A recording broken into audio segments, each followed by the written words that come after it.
Hola, ¿qué tal? Paz y bien, ¿cómo están ustedes? De nuevo compartiendo otro momento de construir puentes, ecumenismo y diálogo interreligioso con el licenciado Jorge Strand. ¿Cómo estás, Jorge? Muy bien, padre, ¿cómo está usted? Un tema hoy es diálogo interreligioso. ¿Quiénes forman parte de este diálogo? No solamente acá en Rosario, en Argentina, sino a nivel mundial.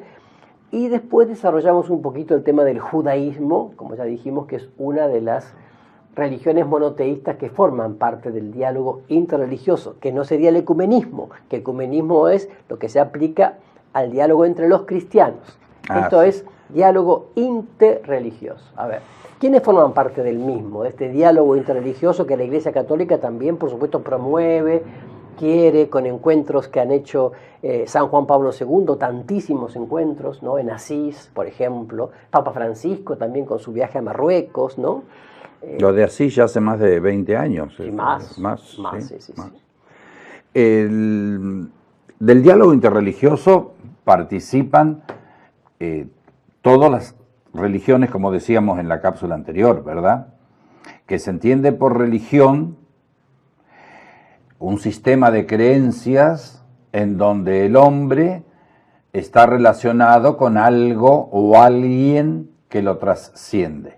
El algo y alguien lo remarco a propósito porque no es lo mismo un Dios personal como tenemos los cristianos, los judíos y los musulmanes, a un Dios impersonal, y esto no quiere ser peyorativo, como puede tener el budismo.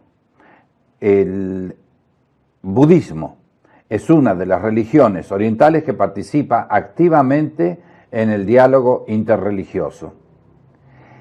Y también, yo me olvidé de mencionarlo esto, participan del diálogo interreligioso los aborígenes de distintos continentes. Me viene a la memoria los Sioux de Estados Unidos. San Juan Pablo II lo invitó a Asís. Sí, en su momento sí, claro. En su momento participaron. Los pueblos aborígenes, claro. Sí. Ellos, originarios se dicen. Sí, originario de los distintos continentes, perdón. Lo que quiero decir es esto. La idea es que también ciertas clases de aborígenes tienen un Dios único y personal. Claro. Esto es muy interesante porque es una riqueza muy grande, que no le viene por el lado del judaísmo, como nos viene a nosotros los cristianos, sino que a ellos les viene porque el Espíritu sopló como quiso, que esta es la verdad. El budismo y algunas ramas hindúes también participan del diálogo interreligioso, más los musulmanes y los judíos. Perdóname, antes que te vayas del tema, me encanta eso de los pueblos originarios o pueblos aborígenes. ¿Sabes por qué? Porque ellos no dicen, hablan con un respeto por la creación, la naturaleza. Es más, estuve leyendo un artículo que dice que el 85% del cuidado de la biodiversidad del mundo se debe a los pueblos originarios, claro, los aborígenes. Sí. Entonces, ellos no confunden el árbol con Dios, no confunden el bosque con Dios, no llaman Dios al árbol, no llaman Dios al bosque, a la piedra, a la roca, pero en todo ven la presencia providente de Dios, Pachamama, como quiera llamarse. Entonces, ahí está el punto, el respeto que ellos tienen por la creación. He estado viendo con ocasión del sínodo de la Amazonia, he estado viendo videos sobre la Amazonia en Brasil, todo lo que es Amazonia, ¿no? Brasil, Ecuador, Colombia, cómo ellos, si van a pescar o si van a recoger frutos al bosque o lo que sea, no sacan más de lo que necesitan ese día para consumir, por respeto a la creación. Y he visto la alegría de 2 o 3 que, bueno, cazaban a un bicho de estos que está debajo de la tierra, no sé si era ¿cómo se llama esto? Esto que, bueno, cazan... Sí, un carpincho. Un carpincho, sí. La alegría que tenían, pero ¿qué hicieron? Lo primero que hicieron fueron agradecer a Dios por la comida que le iban a dar, si no iban a morir de hambre ellos y su familia. Entonces, bueno, retomo el tema porque me pareció importante, o sea, porque tiene que ver con un eco de San Francisco de Asís en nuestra vida, con el respeto a lo ecológico, con el documento de Francisco sobre la ecología como casa común, la creación. Entonces por eso lo retomo también, porque tiene mucho que ver en el diálogo interreligioso, la contaminación ambiental, la proliferación nuclear, ¿verdad? Y todo esto. Entonces ahora sí. E interesante es ver en los documentos de la Iglesia Católica la fundamentación del diálogo interreligioso en el presente siglo. Se hace hincapié en que es el bien común para lo que pueden trabajar las distintas religiones dialogando. Habida cuenta, como decía el padre Rubén Francisco hace un rato, que está fuera de toda consideración el proselitismo.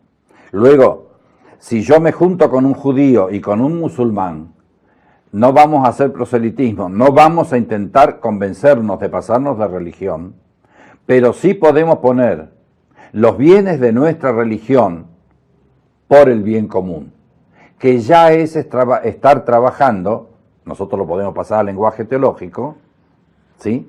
Podemos estar trabajando según la voluntad de Dios que quiere que todos los hombres se salven. Este es el mensaje profundo de lo interreligioso. También sobre esto, antes que me lo pregunte el padre Rubén Francisco, hay una escasez rayana en la indigencia. No hay gente preparada, no hay entusiasmo, entusiasmo viene de Zeus metido adentro, es decir, Dios mismo el que lo promueve. No estamos abiertos a la palabra de la gracia para juntarnos, pero se pierde una energía hermosa para ayudar a la universal voluntad salvífica de Dios. ¿Cuál es? Esta que producen las distintas religiones que sin afán de convertirse mutuamente, ponen en común sus bienes y favorecen el bien común, que es la suma de todos los bienes y es más. Es la posibilidad de que las personas, como dice la Gaudium Spes, que las personas y los grupos lleguen más fácilmente a su desarrollo como seres humanos. Luego la riqueza es enorme. Claro. Y dentro de este, digamos, formar parte del diálogo interreligioso, tenemos de una manera especial al judaísmo, ¿no? ¿Cómo podríamos...? Lo tenemos doblemente, lo tenemos doblemente. Nosotros los cristianos, porque son nuestros hermanos mayores en la fe. Jesús, según la carne, es judío, le dice San Pablo, ¿no? Y luego, la vertiente es enorme y podemos hablar horas de eso. Y la pregunta era... Claro, ¿qué es el judaísmo, no? Para expresarlo. Y lo otro es que es una religión monoteísta que aparte informa a una comunidad que tiene su propio Estado y además está diseminada por todo el mundo. Sí. Luego tiene una dinámica muy especial. Claro. Si el pueblo judío puede y tiene la fuerza de llevar los valores de su religión a la acción sociopolítica, sería un aporte enorme a la paz mundial. Claro, claro. Un aporte enorme a la paz mundial. Conste que estoy hablando del judaísmo, no entramos nosotros en la cuestión política del Estado de Israel, no, que eso es otra cuestión. Tampoco entramos en la cuestión de que hay un rabino mayor, digamos así, en Jerusalén y otro en Nueva York, ¿no? Sí, pero no quiero pasarse que el rabino Meyer, sí, fue el que trabajó en Argentina muchísimo, hace 80 años, por el diálogo interreligioso. Claro. Junto con algunos sacerdotes católicos, ahora no tengo los nombres, que ya en esa época estaban trabajando en el mismo sentido que decimos, hacer que las distintas confesiones religiosas aporten al bien común. Claro. Entonces, como hay cosas, por ejemplo, que hacemos los católicos cuando vamos a países, por ejemplo, a Israel, no tienen ningún problema los católicos de adaptarse, por ejemplo, para entrar a la sinagoga. De hacer, la mujer se pone la pollera larga, nos descalzamos y cosas por el estilo, ¿no? Y yo digo, qué curioso, porque no ponemos reparos a eso. Tampoco ponemos reparos a entrar sin problemas a una sinagoga, pero cuando vamos a nuestros templos sí ponemos reparos a veces en la forma de vestir o todo eso. Pero digo, a ver, ¿qué tenemos en común judíos y cristianos? Aparte que tenemos el mismo Padre, Claro. y aparte que ese Padre es providente, ¿sí? Tenemos nada más y nada menos que los 10 mandamientos, que es la explicitación verbal, racional, de la voluntad de Dios sobre nosotros. Es decir, que con una simplicidad, comparado con lo que viene después con Jesús, ¿no?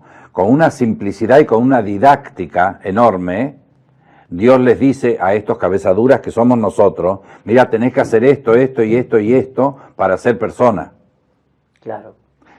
Jesús viene y hace un resumen, una integración tan brutal, permítame el término, cuando dice, la ley y los profetas están en los 2 mandamientos. Claro. Y una cosa Porque importante, esto es una exigencia redoblada. sí, una cosa que me gustaría que sí aclarar, ya redondeando esta cápsula, si es necesario haremos otra sobre el tema, es que una cosa es el ciudadano israelí de Israel, nación, que puede ser creyente o no, la mayoría no lo es, los que viven en Israel, y otra cosa es el ciudadano judío que vive, que puede ser nacido en México, en Argentina, en Estados Unidos, pero se considera siempre parte del pueblo elegido. Ellos así lo viven. Entonces la tierra prometida para ellos es todo el mundo, no solamente Israel en Medio Oriente. Entonces ahí está la gran diferencia entre el rabino de Jerusalén y el rabino de Estados Unidos, entre ellas.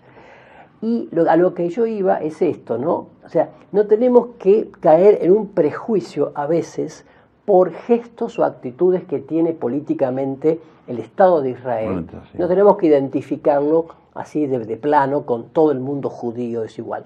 Porque, a ver, cuando un creyente judío es realmente fiel y coherente, piadoso, y uno puede orar con ese hermano mayor, porque tenemos en común toda la misma historia de salvación, ¿verdad? Entonces uno puede reconocerse en muchas cosas. A mí me encanta, aquí hay un director en Argentina, hay un director de origen judío, de cine, director de cine, que nos ha dejado películas frescas sobre la comunidad judía, en la cual uno se siente muy identificado, ¿no? Así que bueno, esto un poquito para hablar del judaísmo que da para muchísimo. No. Pero bueno, redondeando entonces el judaísmo, y en otra cápsula hablaremos del Islam, otro gran tema. Así que bueno, los esperamos para la próxima oportunidad. Gracias, paz y bien.